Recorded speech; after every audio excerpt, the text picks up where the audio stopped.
The new BYD Dolphin is Australia's cheapest and arguably also the worst, the slowest and the most cynical EV. Who doesn't want that? In this video, I'm going to lay all of that out for you and then whip upstairs and make space for one less industry Christmas card.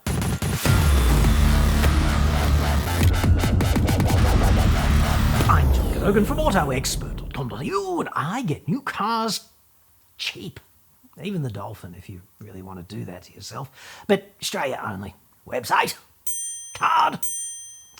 BYD is a kind of mad psychology experiment currently, and if you want to sign up as a lab rat for the $40,000 clinical trial, Operation Chinese Tesla, knock yourself out, dude.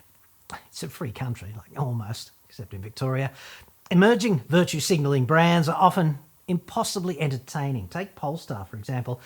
The wannabe premium fake Swedish Chinese car maker issued a media release just a few weeks ago, highlighting their claimed commitment to, quote, accelerate the shift to more sustainable electric mobility. If there's a more virtuous trigger for one's gag reflex, I'm yet to locate it.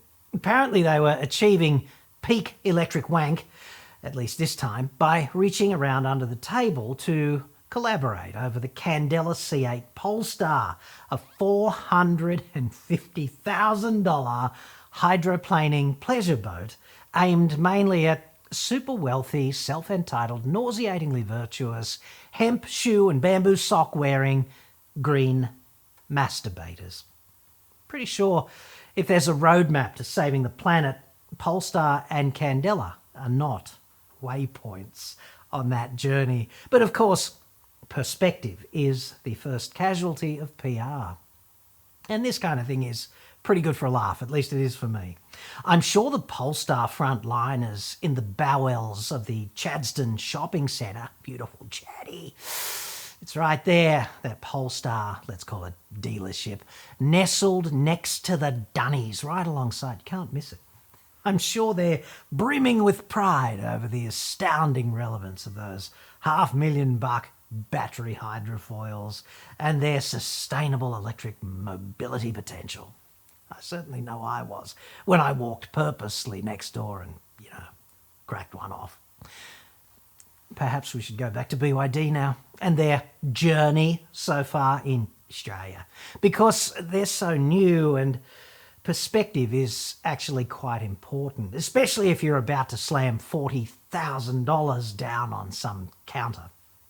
We'll get to the Dolphin's comparative objective mediocrity in just a sec, but it's important to know what you're getting into bed with first. There was a regulatory compliance breach for the Atto 3 uncovered in October last year, in which the Atto 3 failed to meet the child safety restraint provisions mandated by federal motor vehicle compliance legislation. This suggests, at least to me, that BYD may not exactly have its compliance shit together. That would concern me were I on the cusp of ownership. I might wait for them to mature over the next several years as a risk management issue. Atto 3 landed here with a compliance plate saying 5 seats, but it didn't actually comply as a 5-seater. There was a problem with the centre child restraint anchorage point. That caused a stop delivery notice to be issued, which is quite uncommon in the industry, and a nasty letter from BYD's lawyers subsequently made its way to Australia's second most hated motoring journalist, the perennial bridesmaid over there at Drive, who broke the story. You always know you've scored a direct hit as a journalist when the company's lawyers write to you. Well done, Josh. #respect, mate. When you think about it, journalist breaks story about important public safety issue, company responsible for the defect has a tantrum and calls its lawyers. If a 2-year-old child behaved in this way, you'd consign them to the naughty corner and attempt to wean them back to just, 3 litres of red cordial every day.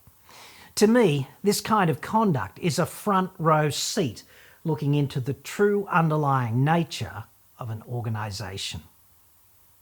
In a substantially nicer letter to its customers on the same issue, BYD is reported to have said, BYD understands that for the vast majority of customers this may not be of relevance. However, as safety is and always will be our number one priority, we continue to work with the government to satisfy their request. Just as a minor point of order, obviously it wasn't a fucking request, it's a piece of legislation, which is hardly optional, and they did not comply, which is a breach. And child safety really matters. And B, if, quote, safety is and always will be our number one priority, would you not just get this shit right in the first instance? I would. I'd put checks and balances in place. It's called engineering. To highlight the prevalence of corporate bullshit in contemporary society more broadly, I'd suggest that profit is in fact and always will be the number one priority of every major corporation. It's called truth, honesty, whatever. Furthermore, if building and importing cars is one's only job, where is the possible excuse for non-compliance? It's an advertisement for incompetence. Regulatory incompetence also, I'd suggest, because someone on the regulatory side was obviously polishing his or her vegetables enthusiastically when he or she should have been inspecting and signing off. Then there's BYD's commitment to corrosion, which was hilarious recently. I did a separate video on that. I'll put a link up there if I remember. It's kind of a bad look. In respect of that, BYD said, and in fact they still say today on their website, quote, the process undertaken when rust-proofing all BYD models during production is of the highest global standards using the latest technological processes. Okay, fine, noted. But that doesn't really match the photographs, does it? They do look quite rusty. Like an unkind person might say, that looks a bit shit. Certainly it seems quite unlike the latest technological processes to me. It all looks a bit half-assed, frankly, like in the domain of cutting-edge rust prevention. Then there are the recent fire reports for the BYD Han in China. There's so much CCTV now, impossibly hilarious and great for YouTube. In fact, when this guy's BYD Han caught fire in China recently, BYD told Jamian News in China that they'd contact the owner and, quote, negotiate and deal with it. That's exactly what you would want to hear if your new shit heap burned to the ground unexpectedly last Tuesday, is it not? A round of negotiation with a car maker, hell-bent on dealing with it. Perhaps with a double helping of zero fucks given on the side. Who knows? Perhaps that one's just kind of lost in translation a bit. I really don't know. But it doesn't sound all that pleasant, does it?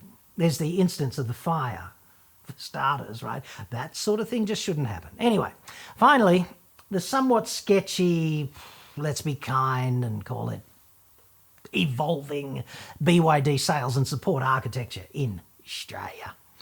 First, they were going to sell online only, but now Eagers automotive dealerships are getting involved, but the fixed pricing model remains, and the servicing, well, they're using My Car, which is a kind of hastily rebadged Kmart Tyre and Auto, now owned by Continental.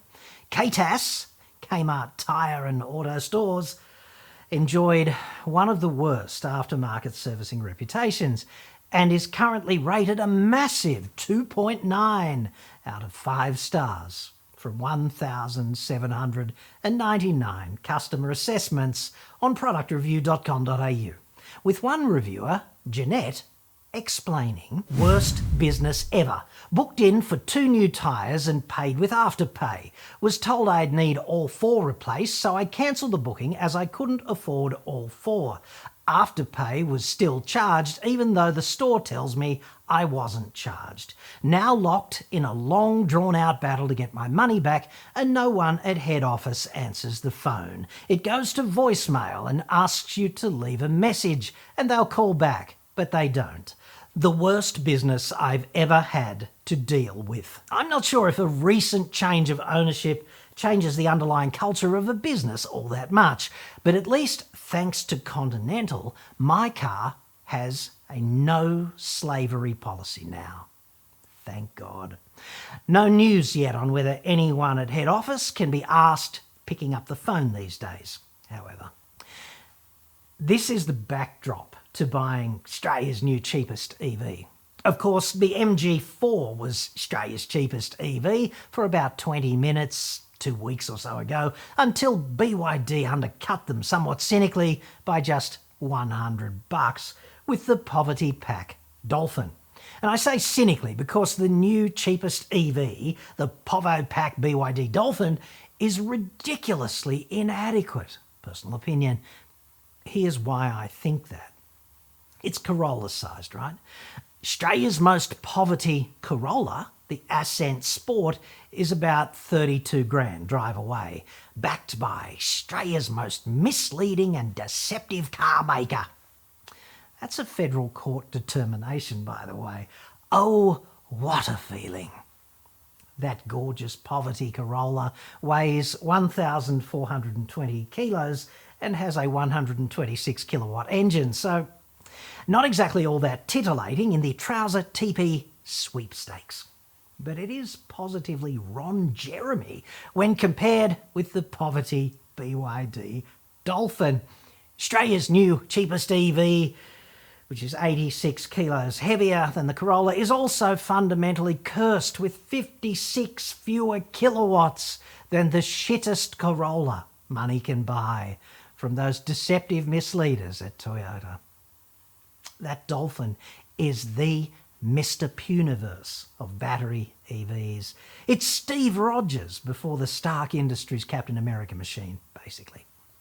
According to BYD, the craptacular base Dolphin takes 12.3 seconds to get to 100 k's an hour, and that's flat out. I'm tipping it's going to seem much, much longer than that. 12.3 seconds is geological time if you need to get to 100 k's to get around a truck or something. I'd be bringing a cut lunch for any overtaking manoeuvres. Pro tip. One Australian motoring journalist, whom I won't name, hilariously described this performance, if that's the right word, as, quote, leisurely. Their review was, of course, heavily front-loaded with positive spin regarding BYD and the sharp price of the base model shitter Dolphin and related press pack talking points. And this is my problem with the mainstream motoring media. They wouldn't want to slam the door in the face of any potential advertiser, no matter how compelling the truth about a particular car maker or its vehicles. If you've ever pulled out to overtake anything in a car weighing 1.5 tons with just 70 kilowatts on tap, I suppose to some it may feel unhurried and relaxed, i.e. leisurely. I'd call it manifestly inadequate and, at times, downright fucking terrifying. But I'm funny like that. Australia's cheapest EV is also therefore Australia's worst performing EV that isn't a bicycle or a scooter or a desktop calculator. It would even make a poverty Nissan Leaf, the 110 kilowatt one, seem like a frickin' 911 comparatively. In fact, if you spend just $100 more and buy instead the Povo Pack MG4 Excite 51, you get 1 year more warranty, 7 years for the MG versus 6 for the BYD. You also get 55 more kilowatts of peak power. That's almost 80% more power. If that's not enough, there's almost 14% more battery capacity, and the MG4 will accept faster DC charging at 88 kilowatts versus just 60 for the Povo Dolphin. And you get 10 k's more range on the MG4, 350 k's versus 340 on the WLTP test. Admittedly, that's not much of a range advantage in the real world, but the rear drive on the MG4 and the almost perfect 50-50 weight distribution, well, that could be kind of fun. Plus, bigger wheels on the MG4 and it hustles to 100 k's an hour in well under 8 seconds, as opposed to 12.3. It's actually 4.6 seconds faster than the BYD. Both figures here are based on the manufacturer's respective claimed acceleration times. I'd suggest that the MG4 is therefore a hell of a lot more car for a very meagre amount of additional cash. Splurge just $100 more and you get an extra year's warranty, shitloads more performance, faster DC charging and better dynamics, which all seems like pretty compelling value to me. It's almost as if BYD did this specifically to highlight the absurdly strong value proposition embodied in the base model shitter MG4.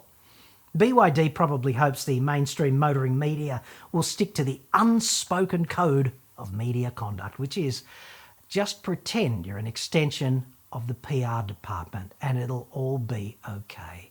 And or an angler fishing for ad revenue. The reason, of course, that the mainstream motoring media is so shit and not highlighting these profound deficiencies is, if you stick to the talking points and only list the positives of each vehicle respectively, you stand a far greater chance of raking in for the publisher those fat stacks of advertiser cash from both brands. And when I think about it, there's really only one problem with that. When they report it like that, you in the audience, and let's not forget, you are the foundation of the media model. The rivers of gold do not flow without you sitting there sucking on the glass teat of the media via the desktop, the tablet, or the smartphone. Let's not forget, when they report it like that, it's great. And when it's not actually that great, at least it's leisurely. You're the one who goes under the bus, dude, because the potential advertisers have already had their reach around, but as a consequence, the epistemology of reality gets shattered and it craps out all over you. Buy the MG4 Excite 51 if you want the most affordable EV in Australia that's not objectively crap.